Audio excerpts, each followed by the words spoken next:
टुनटुनी चिड़िया अपने छोटे बेटे मन्नू के साथ उड़ते हुए भोजन की तलाश में जा रही थी। तभी पीछे से कोई लकड़हारा जिस पेड़ पर टुनटुनी चिड़िया का घर था, उसी पेड़ को काट कर ले जा रहा था।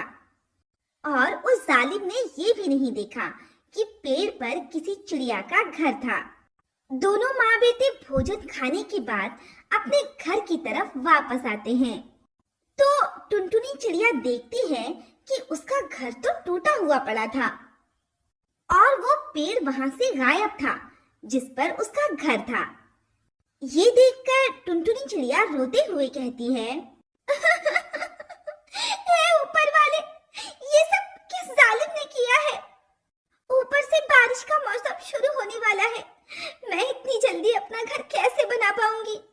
अपनी माँ की ये सब बातें सुनकर टुनटुनी चिड़िया का बेटा मुन्नू चिड़ा भी रोने लगता है। तभी आसमान में काले बादल छाने लगते हैं और धीरे धीरे तेज बारिश शुरू हो जाती है। और तब टुनटुनी चिड़िया अपने बेटे मुन्नू चिड़ा को लेकर सर छुपाने की जगह ढूंढने लगती है और उड़ते हुए अपनी दोस्त गोरी कौवी के पास जाती है और कहती है, गोरी बहन, किसी जालिम ने मुझसे मेरा घर छीन लिया है। मुझे इस बारिश में सर छुपाने के लिए जगह चाहिए।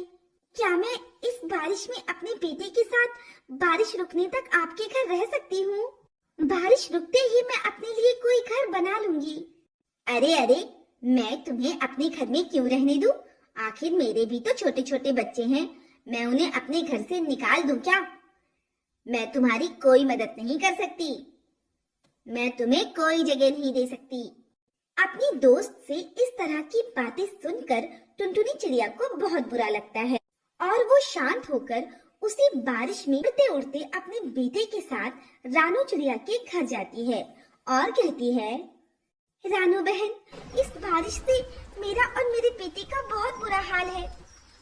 ऊपर वाले के लिए मुझे थोड़ी देर अपने घर में जगह दे दो। जैसे ही बारिश रुक जाएगी, मैं अपना कोई ठिकाना ढूंढ लूंगी।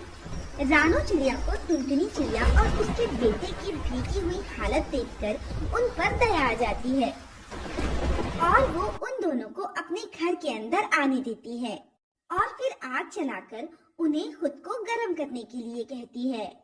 फिर बारिश रुक जाती है और टुनटुनी चिड़िया अपने बेटे को लेकर अपना घर बनाने में लग जाती है और उसी वक्त वहाँ रानू चिड़िया भी आ जाती है और वो टुनटुनी चिड़िया की उसका घर बनाने में मदद करती है। इस तरह टुनटुनी चिड़िया का घर जल्द ही बनकर तैयार हो जाता है और टुनटुनी चिड़िया उसमें रहने लगती है। इसी तरह दिन बीत रहे थे। एक दिन जंगल में तूफानी बारिश आने के कारण गोरी कौवी का घर टूटकर उसी बारिश में गिर जाता है।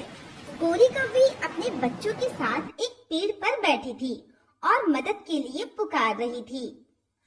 जब टुनटुनी चिड़िया ने उसे रोते हुए देखा तो उसे उस पर दया आ गई और वो उसके पास जाकर बोली, अरे बहन, तुम क्यों रो रही हो?